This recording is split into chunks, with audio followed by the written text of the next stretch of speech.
thou kind Lord, this gathering is turning to thee. These hearts are radiant with thy love. These minds and spirits are exhilarated by the message of thy glad tidings. O God, let this American democracy become glorious in spiritual degrees, even as it has aspired to material degrees, and render this just government victorious. Confirm this revered nation to upraise the standard of the oneness of humanity, to promulgate the most great peace, to become thereby most glorious and praiseworthy among all nations of the world. O God, this American nation is worthy of thy favors and is deserving of thy mercy. Make it precious and near to thee through thy bounty and bestowal. والله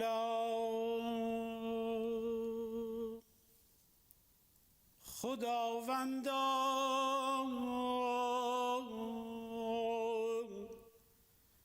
مهربانا کریما رحیما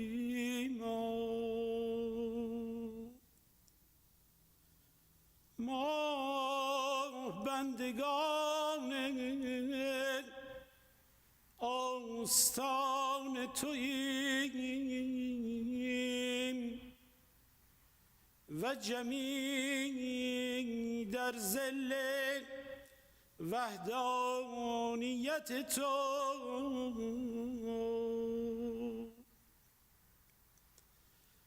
آفتاب رحمتت بر کل مشرق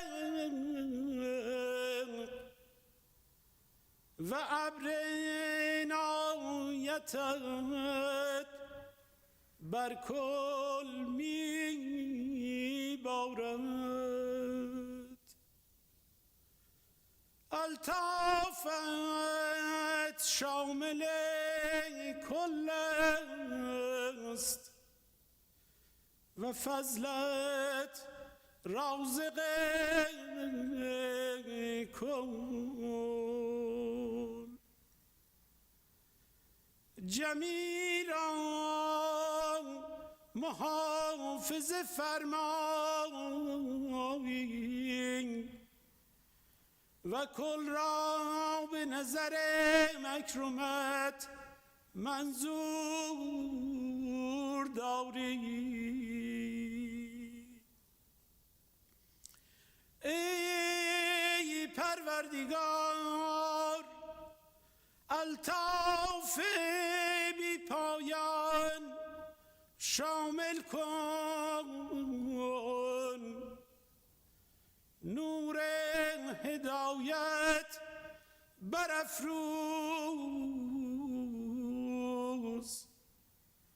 چشمها را روشن کن.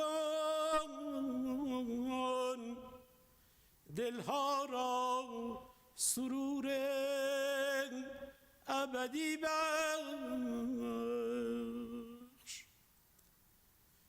نفوس را روح تازه ده و حیات ابدی احسان فرما. ابواب عرفان بگشا. نور ایمان تابان نما. در ظل عنایتت کل را متحد کن و جمیع را متفق فرما تا جمیع انوار یک شمس شوند. امواج یک دریا گردند. اسمار یک شجر شوند. از یک چشم نوشند و از یک نسیم به اهتزاز آیند، از یک انوار اقتباس نمایند.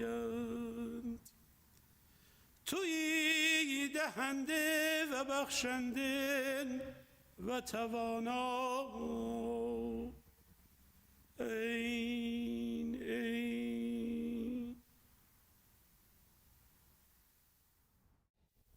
O thou peerless and loving Lord, though capacity and worthiness are lacking, and it is infinitely hard to withstand tribulations, yet worthiness and capacity are gifts vouchsafed by thee.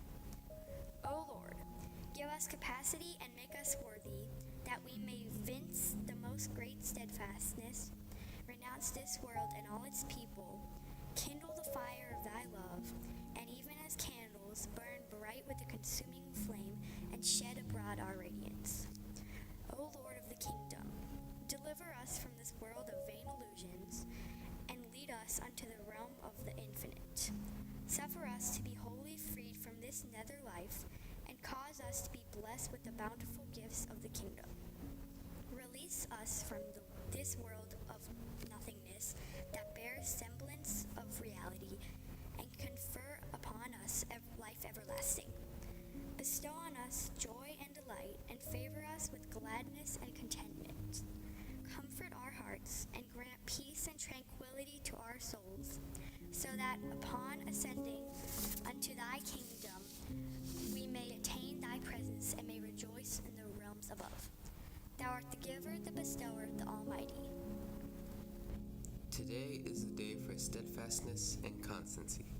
Blessed are they that stand firm and immovable as the rock, and brave the storm and stress of this tempestuous hour.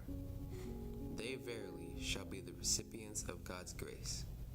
They verily shall receive his divine assistance and shall be truly victorious. They shall shine amidst mankind with a radiance, which the dwellers of the pavilion of glory laud and magnify. My God, whom I worship and adore, we the children of the earth are poor and needy. We sorely need thy wealth of love. Let thy compassion reign on us, we do beseech thee. Thou art the mighty and the powerful. Thou art the strength of love and mercy to the weak. Thou art the table of bounty set for all. O God, unite the hearts of men while yet we speak.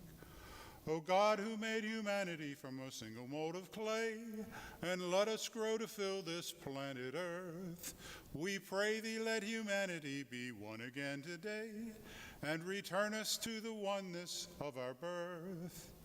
Thou art the mighty and the powerful. Thou art the strength of love and mercy to the weak. Thou art the table of bounty set for all. O God, unite the hearts of men while yet we speak. O God, raise aloft the banner of the oneness of mankind, and cause the hate and loneliness to cease. O God, melt our hearts together and illuminate our minds, and establish for this world the most great peace. Thou art the mighty and the powerful. Thou art the strength of love and mercy to the weak. Thou art the table of bounty set for all.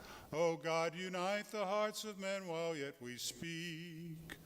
O God, unite the hearts of men while yet we speak.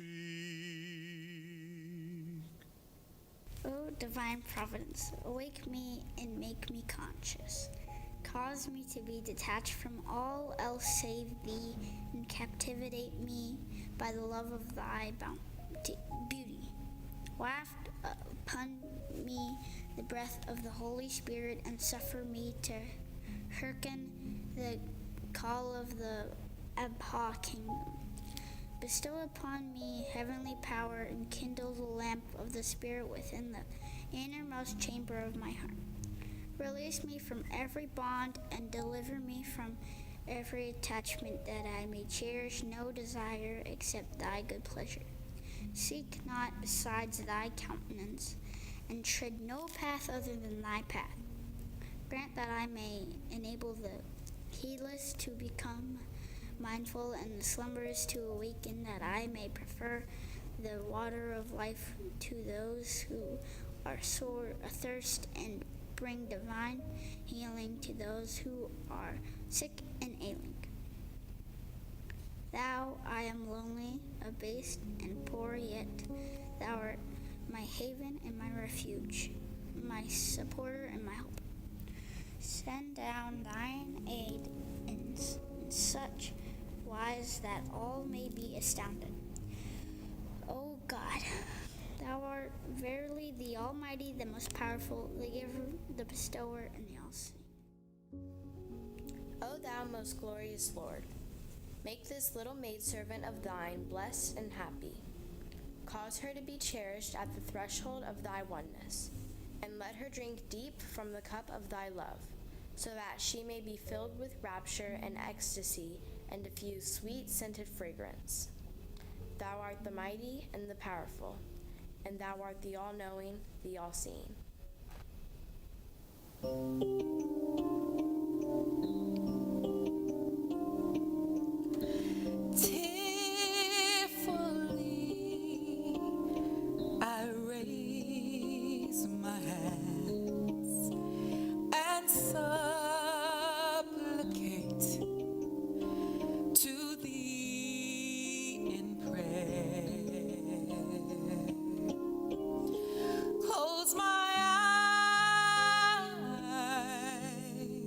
And you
Protect me, make of me a shining lamp, and a brilliant star.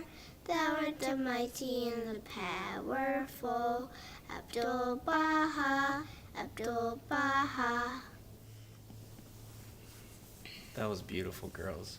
You know, Abdu'l Bahá always said that a wondrous melody is like wings for the spirit, and maketh the soul to tremble for joy. I'm trembling with joy right now. We never get to stay up this late after midnight. Yes, and I'm glad you took a nap today so we could share this very special holy moment together. Let me explain why this approaching moment is special. At this time, on this date, 100 years ago, after a courageous life of love and sacrifice, our beloved Abdu'l Bahá ascended to the Abha kingdom, heaven. I love Abdu'l Bahá so much. Me too. I love the stories that you tell us, especially the ones with the surprising endings. You mean when he decided to do or say the one thing that no one expected? The one thing that that person or group needed? How he created that one special moment to teach people how to behave like true Bahá'ís? Yes, I love those stories. Let me tell you a story about how Abdu'l Bahá surprised Mr. Robert Turner. Just imagine what Mr. Turner experienced in 1899. He was a former slave and was a servant accompanying Bahá'ís when he met with Abdu'l Bahá in Haifa, Israel. You see, when Abdu'l Bahá so boldly opened the door for Robert Turner to join America's other Bahá'ís on their first pilgrimage, he modeled how Bahá'ís should act towards all members of the human race. Abdu'l Bahá said Mr. Turner's steadfastness in our faith would be the door through which an entire race would enter the kingdom. And just 10 years later, Mr. Gregory walked through that door. Can you imagine what it would have been like to be one of the first to answer Abdu'l Bahá's fearless call for race unity in America in 1912? Bewildered we are and passion-tossed, mad with the madness of a mobbed and mocked and murdered people. Straining at the arm post of thy throne, we raise our shackled hands and charge thee, God. By the bones of our stolen fathers, by the tears of our dead mothers, by the very blood of our crucified Christ, what meaneth this? Tell us the plan, give us the sign, whisper, speak, call, great God. For thy silence is white terror to our hearts. The way, O God, show us the way and point us the path. When W.E.B. Du Bois penned this tragic prayer, America was in the midst of an epic battle for its soul. This particular prayer and tearful plea, which I've prayed many times, was delivered after the Atlanta race riot, which took place the summer of 1906. Riots of this sort were commonplace throughout the South as whites sought to push back against the newly emancipated and emerging class of black workers. This was my world. I am Louis Gregory. I was born in Charleston, South Carolina on June 6, 1874, during the era of Reconstruction. I grew up in the Jim Crow South. In the decade prior to my entering this world, America had embarked on a new path towards equality. After emancipation, we witnessed the passage of the 13th, 14th, and 15th Amendments, abolishing slavery, providing protection for the civil rights of blacks, and guaranteeing our citizenship and equality and barring voter discrimination based upon race. We witnessed the passage of 2 Civil Rights Acts, one granting us the privileges of American citizenship and prohibiting our exclusion from juries and public accommodations. This progress was quickly rebuffed by the Compromise of 1877, thanks to President Rutherford B. Hayes pulling the troops out of the South. This political act launched an era of Jim Crow lawlessness, in which both the South and North colluded in eroding the fragile civil liberties of black communities that lasted nearly 100 years. Mine was a world where a misplaced glance or misunderstood gesture could bring a swift and undeserved punishment. One could have no misgivings or delusion about life in this place. The South was violent and dangerous for black men and women. Outright lawlessness defined the times in the post-Civil War South, where blacks had no rights that whites were bound to respect, even though laws were passed that said that they must. Just like most African Americans at this time, I still had to live beneath the shadow of the slavery system. It was all around me and literally flowed through everyone's veins. Both my mother and grandmother had been slaves on the Dargan plantation in Darlington, South Carolina. The strictures of class and race were enforced by extreme means. I remember my grandmother's account of how the Ku Klux Klan had taken my grandfather's life simply because he had become a prosperous blacksmith. In this environment, even the slightest evidence of material success by a black person after the Civil War was seen as an affront to the white power structure. And even with all of the tragedy that she faced, my grandmother managed to plant in me the lights of love and justice before sending me off into the world. I truly believe that she prepared me for my encounter with the Bahá'í Faith and for the challenge that I would eventually receive from Abdu'l Bahá. I first became aware of the Bahá'í Faith from a colleague, Thomas Gibbs, a Southern white man who was quite insistent that I attend a gathering he had heard about. I will admit, I had no inclination to investigate religion as a viable remedy for what black Americans were experiencing. To be completely frank, I had lost interest in religion because I had been seeking but not finding truth. I had given up.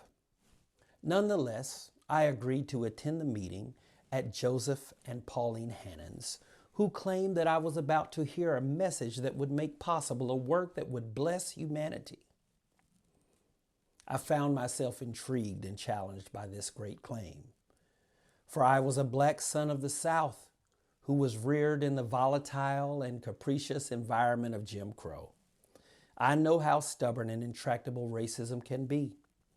However, I would eventually accept this challenge and begin to investigate the faith for myself. What I found in these gatherings was a very unusual kindness that lifted my mental veils and my spirit, and that finally culminated in my acceptance of the great truths of the Bahá'í revelation. These gatherings gave me an entirely new conception of Christianity and of all religion, and changed my whole nature for the better. This was the answer, in my opinion, to Du Bois' prayer. The answer to the longing at the core of my soul. I took no time in putting pen to paper and writing to Abdu'l Bahá. What I received from him would change my life forever. Let me just share a little bit of it with you. This is what he wrote to me. I hope that thou mayest become the means whereby white and colored people shall close their eyes to racial differences and behold the reality of humanity. And that is the universal unity which is the oneness of the kingdom of the human race.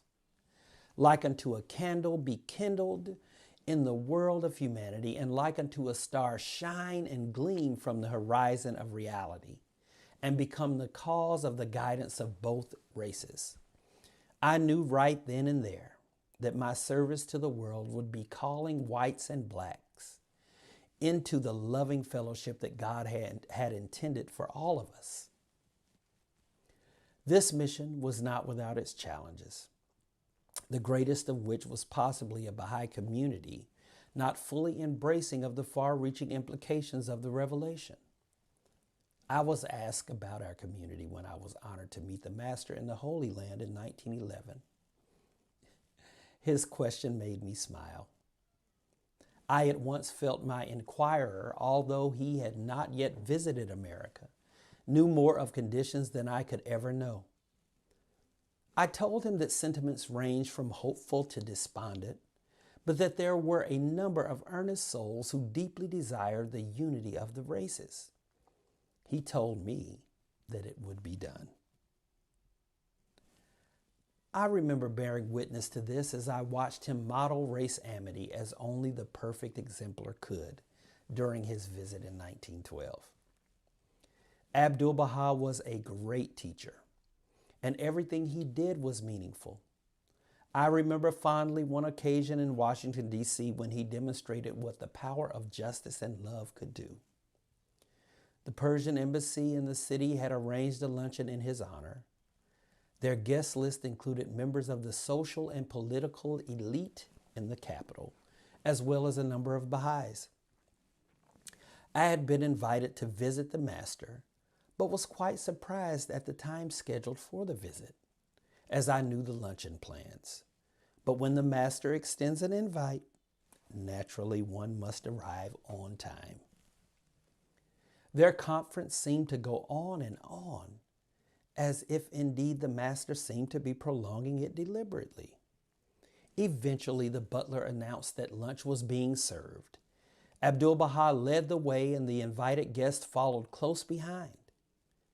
It just so happened that I had not been on the luncheon list, so naturally I had remained behind. I was quite confused. Should I leave or wait for Abdu'l Bahá to return? The guests were seated when suddenly the honored guest arose, looked around, and then asked in English, "Where is my friend Mr. Gregory?" adding, "My friend Mr. Gregory must lunch with me." The convener of the conference rushed to find me.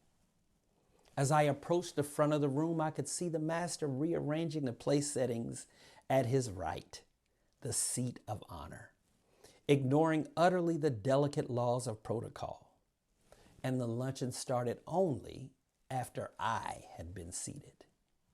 Then in a most natural manner, as if nothing at all unusual had happened in the capital that day in 1912, with tact and humor, the master electrified the already startled guest by talking about the unity of mankind.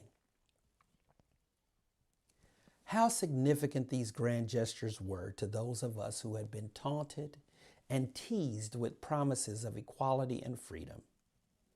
He modeled racial unity, not just for the black people present, but especially for these mainly wealthy white Bahá'ís, to prepare them for the coming kingdom. He elevated all of our station, but particularly our station, to the pupil of the eye, and proclaimed a more expansive purpose for black people, a new destiny which centered around more than just being seen or acknowledged. He taught us that we were the embodiment of sight for the body of humankind, a veritable fount of light that would lead the world and mend the war wounds of racial strife. Yes, we worked hard for justice in our country. Abdu'l Bahá taught us that it was important for the Bahá'ís to always have integrated meetings. I remember a new believer, Mrs. Harriet Gibbs Marshall, a master pianist and founder of the Washington Conservatory of Music. I served with Miss Harriet on the board of that historic organization. She was so inspired by Abdu'l Bahá that she made sure our meetings there included people of all races. She also played an instrumental role in our Bahá'í Race Amity conferences. I can only imagine what Mrs. Marshall experienced when she met Abdu'l Bahá.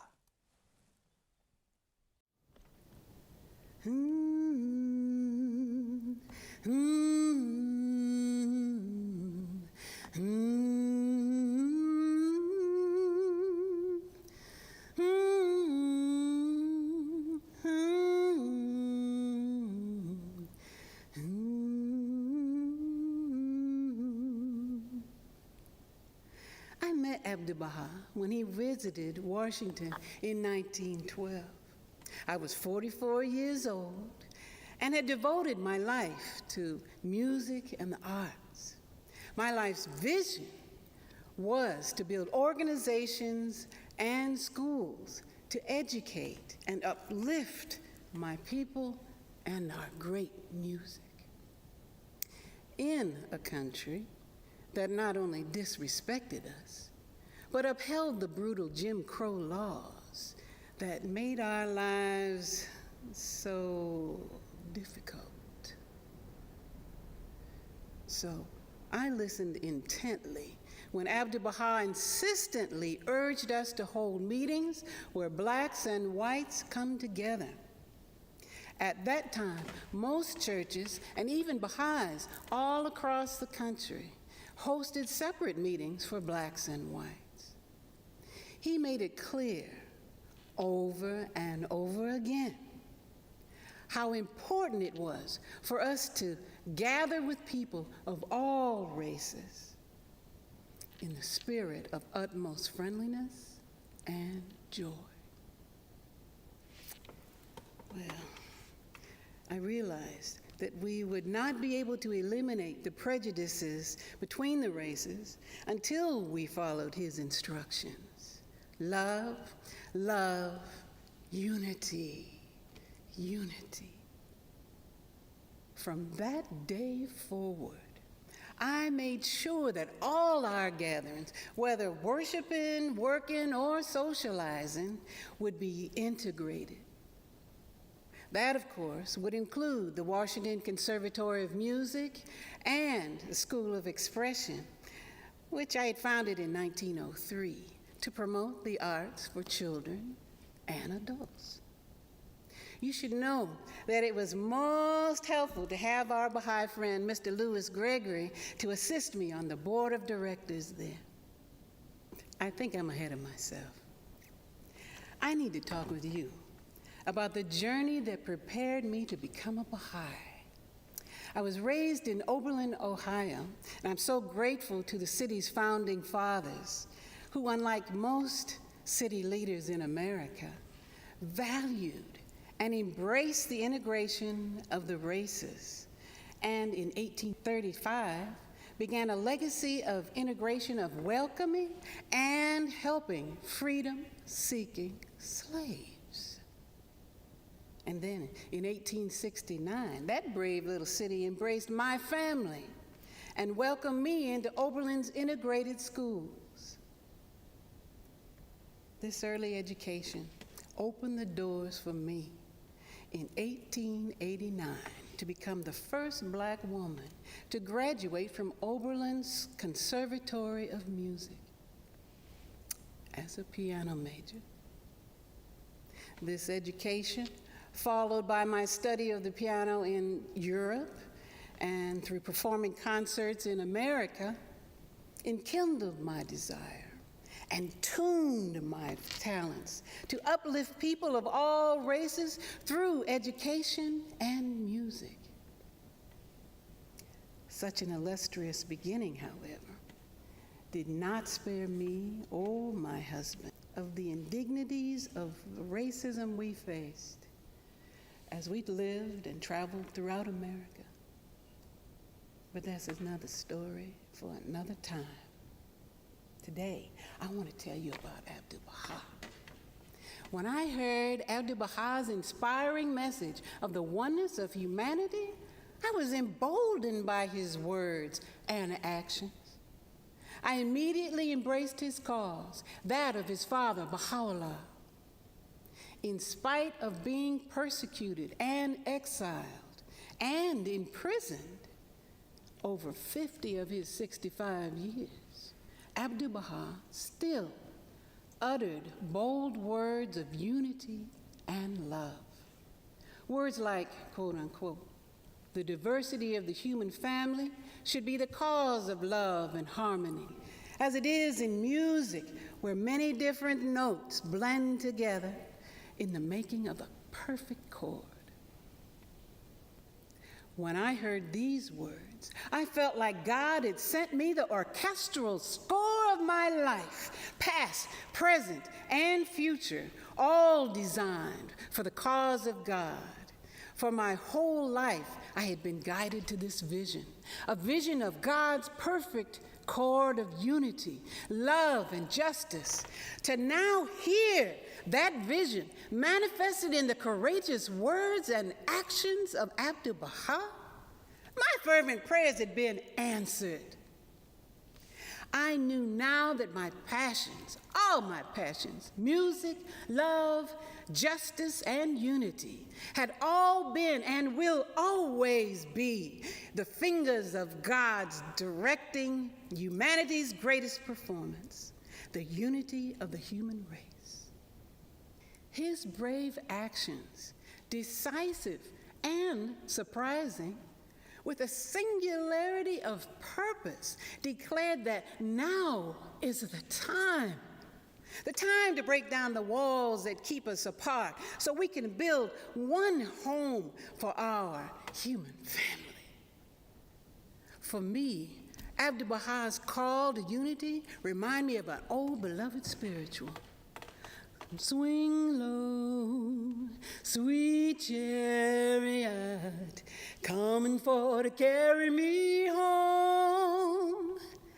The melody was actually a signal to the slaves that the time to escape had arrived, the time to board the Underground Railroad, that sweet chariot to the new home had arrived, and to a life of freedom we would go.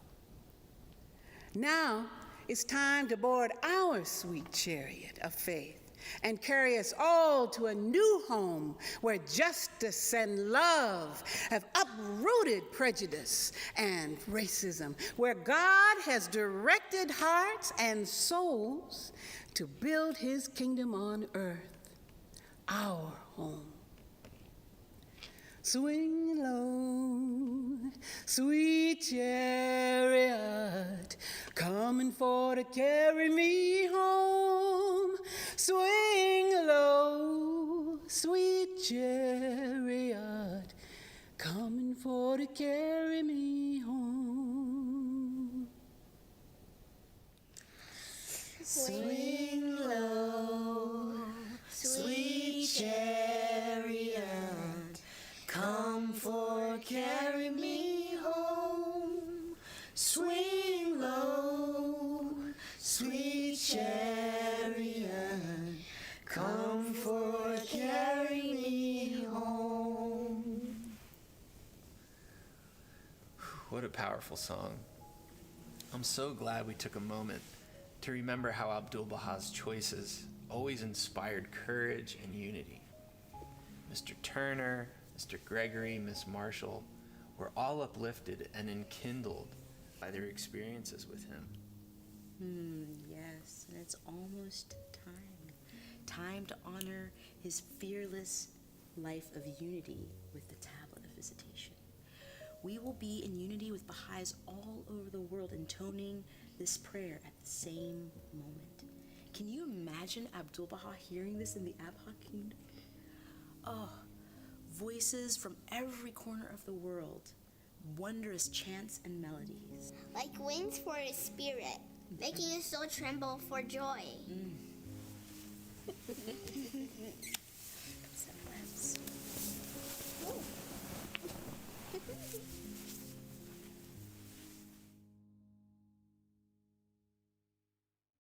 این مناجات را هر نفسی به کمال تضرع و ابتهال بخواند، سبب روح و ریحان قلب این عبد گردد و حکم ملاقات دارد. هوالابها الهی الهی انی ابسط الیک اکف تضرع و تبتل و الابتهال. وأغفر وجهي بتراب عتبة تقدست عن إدراك أهل حقائق و نوت من أولي الألباب أن تنظر إلى عبدك خاضع خاشع به باب احدیتک به لحظات اعیان رحمانیتک و تغمره فی بهار رحمت سمدانیتک ای رب انه عبدک البائس الفقیر و رقیقک سائل المتضرع اسیر مبتهلون الیک متوکلون علیک متضرعون بین یدیک و ینادیک و یناجیک و یقول رب ایدنی علی خدمت احبائک و قونی علی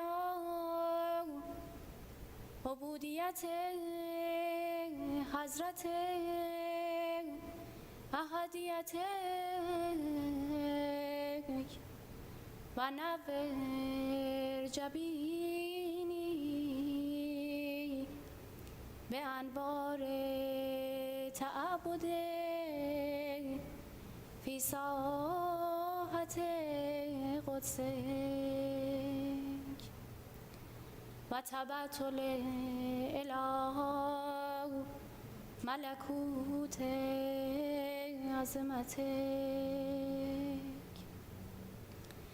و حققنی بالفنا فی فناء باب الوهیتک و اعنی علی المواظبت علی الانعدام فی رهبت ربوبیتک ای رب اسقنی کأس الفنا و البسنی ثوب الفنا و اغرقنی فی بحر الفنا و اجعلنی غبارا فی ممر الاحبا و اجعلنی فداء للارض التي وطأتها اقدام الأصفیاء فی سبیلک یا رب العزة والعلا إنك أنت الكريم الرحيم المتعال هذا ما يناديك به ذلك العبد في البكور والآصال ای رب حقق آماله و نور اسراره و اشرح صدره و اوقد مصباحه في خدمت امرك و عبادك انك انت الكريم الرحيم المتعال وانك انت العزيز الرؤوف